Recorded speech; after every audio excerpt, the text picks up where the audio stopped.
예, 안녕하십니까. 가슴명상센터 원장 하트로입니다. 오늘은 선정에 관련해서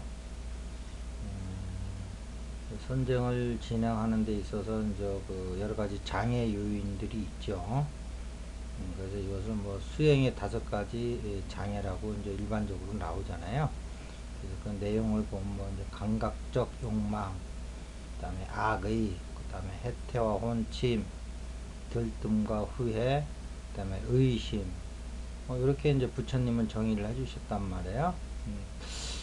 그래서 이제 이런 것들이 이제 우리가 수행이 뭐 수행이라면 이제 대표적인 게 이제 선정이라고 할 수 있는데, 불교에서는 그 선정을 진행하는데 아주 큰 장애 요인으로 나올 수가 있어요. 그래서 어떤 사람들은 앉아만 있다 하면 이렇게 뭐 졸음이 온다든지, 앉았는데 집중이 안 된다든지, 앉았는데 생각이 많이 난다든지, 뭐 여러 가지 이제 있는데, 이런 것들이 이제 그 5가지 장애 요인 안에 이제 다 들어가는 거죠. 근데 이것을 하나하나 극복하다 보면 세월이 엄청 많이 가거든요. 그래서 이것을 좀 한 번에 극복하고 그냥 이것을 확 그냥 통과해서 우리 수행의 본질인 선정에 바로 들어가는 방법이 뭐가 있을까 하고서 좀 항상 좀 생각을 제가 좀 하고 있었죠. 그 다음에 어떤 날은 수행에 들어가기도 전에 이런 것들과 싸우다 그냥 끝나는 경우도 많고요. 선정에 들어간다 하더라도 또 이러한 어떤 요소들 때문에 선정이 제대로 매끄럽게 잘 진행이 안 되는 경우도 있어요. 근데 이제 우리가 여기서 이제 그 살펴볼 것은 이제 호흡인데, 호흡을 보면은 우리의 몸과 마음의 중앙에서 다리 역할을 해준다, 이렇게 이제 그 일반 명상책에서는 이제 많이들 얘기를 합니다. 음, 그래서 그 호흡을 통해서 우리가 이제 몸과 마음을 그 연결시키는 거죠. 그런데 이 호흡이 우선 호흡의 특징을 알아보려면 우선 체험해 보는 게 중요한데, 일단 호흡을 잠깐이라도 끊어 보시면 일체 생각을 할 수가 없다는 걸 아실 거예요. 그렇게 생각을 끊으려고 해도 안 끊어지던 생각이 호흡을 잠시 멈추면 생각이 할 수가 없거든요. 그러니까 이런 어떤 기능적인 면으로 보면 생각은 호흡이다라고 해도 되는 거예요. 기능적인 면만 보면. 호흡이 끊어지면 생각을 할 수 없고, 호흡이 되면 생각을 할 수 있으니까요. 근데 이제 문제는 우리가 이제 숨을 끊고서 살 수가 없다는 거죠. 숨을 끊고 살 수 있으면 숨을 끊고 생각을 멈출 수가 있겠는데, 한 30초만 끊어도 뭐 숨이 엄청 깝깝하잖아요. 그래서 숨을 멈춘다는 것이 어떻게 보면 되게 좀 이상하게 들릴 수가 있어요. 그런 식으로 호흡을 끊는 건 아니거든요. 그렇게는 누구도 못 끊어요. 그는 부처님도 호흡을 그런 식으로는 못 끊어요. 갑자기 딱 끊는 건 안 되는 거예요. 그리고 또 하나 경험은 뭐냐면, 이제 호흡을 끊으면 생각이 끊어진다는 거하고, 또 하나는 뭐냐면 호흡이 가빠지면은 우리 의식도 들뜨고, 호흡이 차분해지면 우리 의식도 같이 차분해진다는 걸 여러분들이 경험적으로 아실 거예요. 음. 그래서 어쨌든 우리 생각과 마음은 우리 호흡의 질과 상당히 관련이 많다.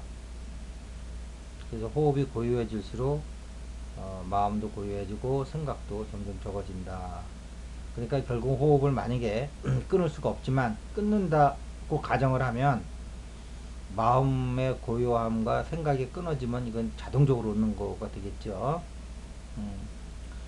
자, 이런 2가지 이제 우리가 경험을 해볼 수가 있고요. 세 번째는 뭐냐면, 여러분들이 호흡을 끊는다고 생각하지 않았는데도 어느 날 호흡을 바라보만 봤더니 호흡이 점점 순일해지고 고와지면서 어느 순간에 자신도 모르게 그 호흡이 끊어진 걸 경험할 수도 있고, 호흡은 끊어지지 않았지만 호흡이 있는지 없는지도 모를 정도로 아주 순일하게 쉬어진 것도 여러분들이 그 경험을 하실 수가 있을 거예요. 근데 호흡은 여기서 한 걸음만 더 나가면 이제 끊어지는 거거든요. 이제 그런 단계를 이제 상수멸진정이라고도 하는데, 그러니까 불교에서도 상수멸진정을 이야기한다는 것을 호흡이 끊어진다는 걸 인정하는 거예요. 그 다음에 또 이제 우리의 이제 불교 수행자들은 아니지만 요기들이, 저도 그 현장에 있었던 사람은 아니지만, 뭐 땅 속에서 한 달 동안, 뭐 한 일주일 동안 있다 꺼냈는데도 그 살아있더라. 이런 얘기는 가끔 들으셨죠. 뭐 전혀 없는 얘기는 아닌 것 같아요. 그렇다고 뭐 일반화된 얘기도 아니지만, 어쨌든 인간의 숨에 대한 어떤 가능성을 보여주는 사례다, 이렇게 좀 보는데요. 그래서 이 호흡을 저는 이제 끊는 쪽으로 좀 연구를 했고요. 그래서 호흡이 이렇게 내가 의도하는 대로 이제 쉽게 이제 끊어지는 그런 어떤 체험을 하고, 이제 그런 것을 이제 그 선정이라든지 이런 워크숍 할 때 이렇게 이제 그 방법을 좀 제시하고 알려드리고 있는데요. 오늘의 주제인 이 수행의 5가지 장애가 사실은 호흡을 끊는 쪽으로 가면 이것은 그냥 없어지는 것들이에요. 이것들을 없애려고 노력할 필요도 없고요. 그냥 없어지는 거예요. 일단 호흡을 끊으려고 그러면 우리 몸에서는 비상이 걸려요. 그래서 무슨 감각적 욕망이니 악이니 해태와 혼침이니 들뜸과 후회, 의심, 이런 것은 우리 몸에서 볼 때는 우리 몸이 위험하지 않을 때 이런 것들이 대상이 되는 거지. 예. 그러니까 우리 일상에서도 우리가 집안이 평화로울 때와 어떤 위기에 닥쳤을 때는 우선순위가 바뀌잖아요. 그러니까 우리 몸도 어떤 위기에 닥치면은 생존이 제일 우선순위로 가는 거지, 생존 다음의 문제들인 감각적 욕망, 악의, 해태와 혼침, 들뜸과 후회, 의심, 이런 5가지 장애 요인은 일단 배제가 되는 거예요. 그래서 이런 5가지 장애 요인 때문에 그 항상 선정이 잘 안 되고 어려움을 겪고 오랜 시간 했는데도 이것이 극복이 안 되는 사람들은 그 숨을 멈추고 숨을 결국은 끊는 쪽으로, 그래서 바로 사선정이든 뭐 상수멸진정이든 이쪽으로 들어가는 거를 해보는 것도 아주 좋은 방법이다.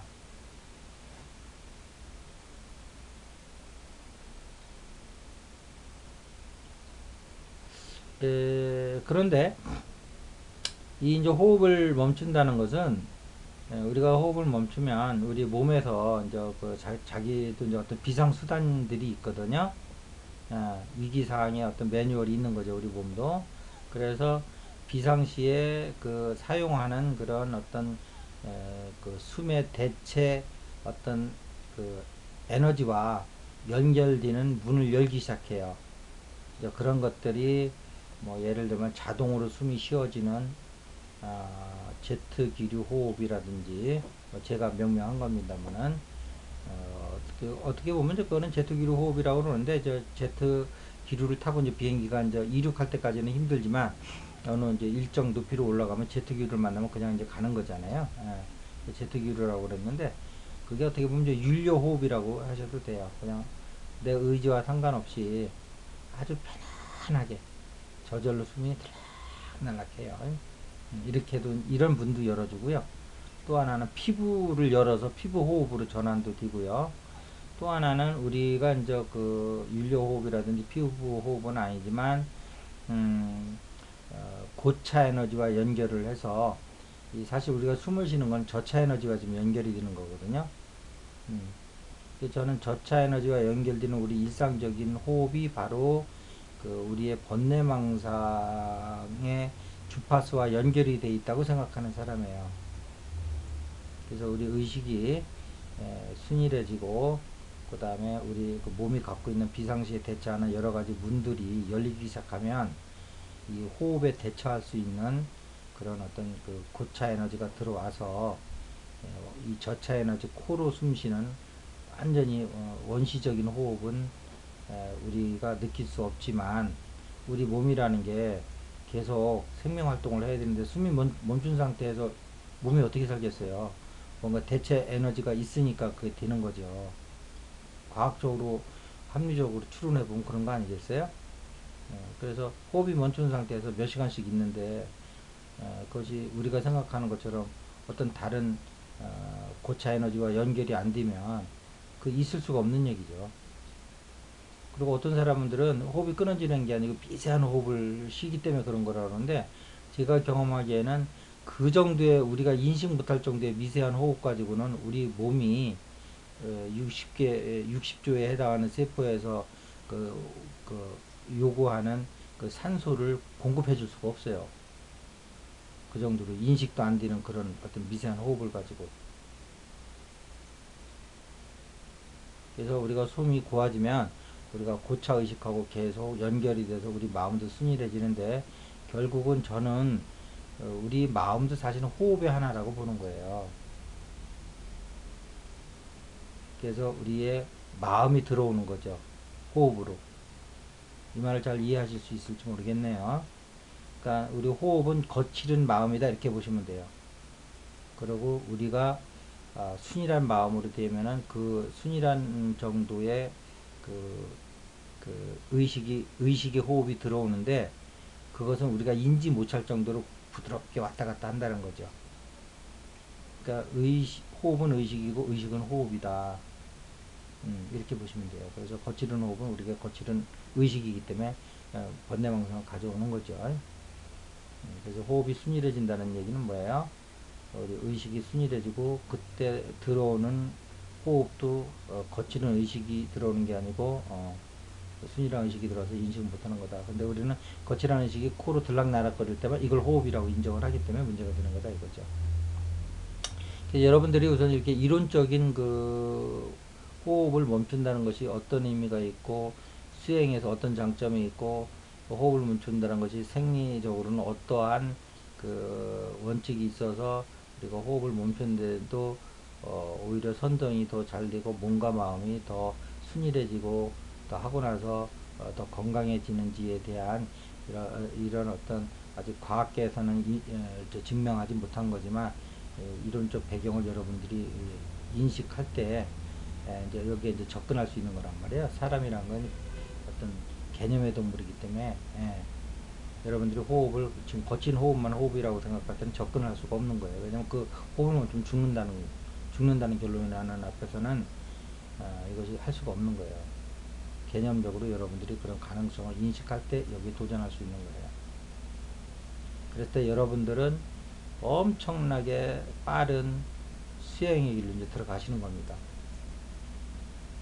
결론적으로 말씀드리겠습니다. 여러분들이 호흡을 안 끊으려고 해도 선장이 깊게 들어가는 호흡이 못 느낄 정도로 거의 우리가 인식하는 것은 호흡이 끊어진 거죠.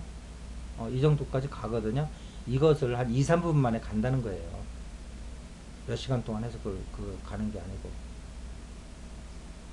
자, 그동안 호흡에 대해서 여러 번 말씀드렸는데, 아직도 좀 호흡이 끊는다는 거에 대해서 의식적으로 좀 부담을 가지시는 분들이 있는 것 같아서 저한테는 그게 늘상 있는 일이고, 3분, 2, 3분, 5분 안에는 반드시 그 안으로 들어간다는 거를, 5분도 너무 길지요. 예, 예, 말씀드리고요. 오늘 이것으로 마치도록 하겠습니다. 많은 도움이 되길 바라겠습니다. 감사합니다.